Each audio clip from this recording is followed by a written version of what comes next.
салом, рӯи экранҳои шумо Фирдавси хурсандам бо хабарҳои трансферӣ рафтем.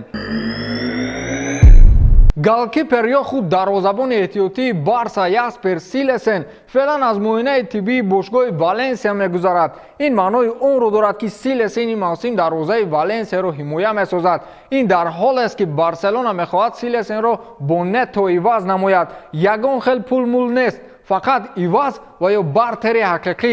Ин ба хотири вайрон накардани қоидаҳои фейрплей аст. Силесен ба Валенсия, нетто ба Барселона. Андре Гомеш расман бозингари Эвертон шуд. шумо маро нафаҳмидед. Бале, ӯ мавсими гузашта дар ҳамин даста буд, вале ба сифати иҷора. Бозингари Португалия аз ҳайати дастаи Барселона мавсими гузашта ба сифати иҷора ба Эвертон рафт. Давомдиҳандаи мероси Роналдо дар мунтахаби Португалия имрӯз бо нархи 25 миллион евро бозингари дастаи Эвертон шуд. Барселона ба қавле аз Андре Гомеш даст кашид ва нахост ки ӯро дар ҳаяташ бубинад. аз ин хотир Гомеш пешниҳоди Эвертонро рад накард. ӯ гуфтааст ки маро ин ҷо дӯст медоранд ва эҳтиром мекунанд. ман ояндаи худро ин ҷо мебинам. Буфон боз ба Ювентус бармегардад. ӯ ба хотири ҷоизаи Лигаи Чемпионҳо ба ПСЖ рафта буд, аммо нашуд. пиракии 41сола ҳеҷ аз футбол рафтанӣ нест. шояд имсол бо пурқувват намудани ҳайати терминатор дастаи дунё ва дар симати сармураббигӣ омадани Мауритсио Сарри Буфон ба қавле хит карда бошад ки Ювентус имсол қудрати чемпионшавиро дорад. аз ин сабаб розӣ шуд ки ҳамчун дублёр барои Шесни бошад. рӯзҳои наздик трансфери Буфон бо нархи ҳоло номаълум аз ПСЖ ба Ювентус амалӣ мешавад. хулас ҳоло Буфон пириро ба гардан намегирад ва ба Роналду имсол якҷо бозӣ мекунанд.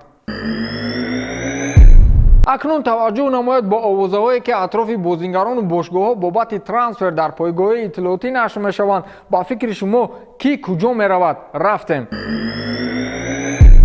эҳтимол меравад ки Адрен Рабио аз ПСЖ ба Ювентус мегузарад. ин дар ҳоле аст ки Рабио 1 июл ҳамчун агенти озод худро дар бозор муаррифӣ мекунад. бонуи пир ё худ старая сеньора философияи аҷиб дорад. ҳар куҷо агенти озод аст, ҳатман ба он ба қавле нул мезанад. Рабио нофаҳмиҳоро бо идоракунандаи дастаи ПСЖ фаромӯш карданӣ нест ва намехоҳад дигар футболкаи ПСЖро бипӯшад. ин овоза аст, аммо туриниҳо аллакай дар назди манораи Эйфел селфи карданд. ин маънои онро дорад ки онҳо барои гуфтушунид рафтаанд.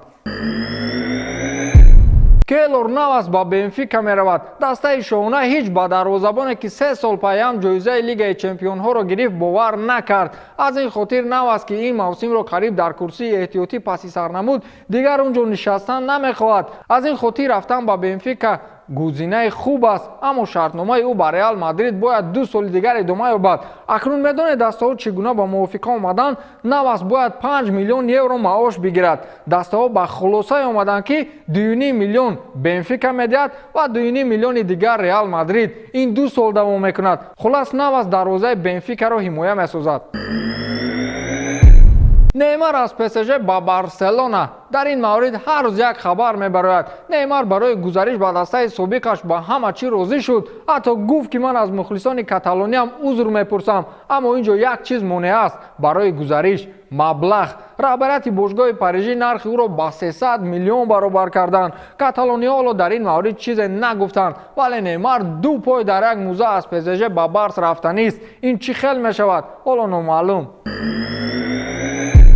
Матеис Деликт аз Аякс ба Барселона ё Ювентус. Деликт дар ин кор ҳайрон аст. намедонад ба куҷо равад, назди Роналдо ё назди Месси. ин найрангҳои агенти ӯ Мино Райола аст. туриниҳо мехоҳанд Деликтро бо Моузе Кин ва ҳамчунин 70 миллион еврои дигарро бо ӯ зам мекунанд то амстердамиҳо розӣ бошанд. дирӯз хабари дигар хондам ки Жерар Пике дар вақти истироҳати Деликт назди ӯ рафт ва ӯро бовар кунон ки каталониҳо ӯро харидоранд ва мутмаин бошад ки рӯзҳои наздик пешниҳод мешавад. 1 июл ҳамаш маълум мешавад ки Деликт футболкаи Юверо мепӯшад ё Барсаро. ба наздикӣ хабарҳои нав пешниҳод мекунем. футболро дӯст доред?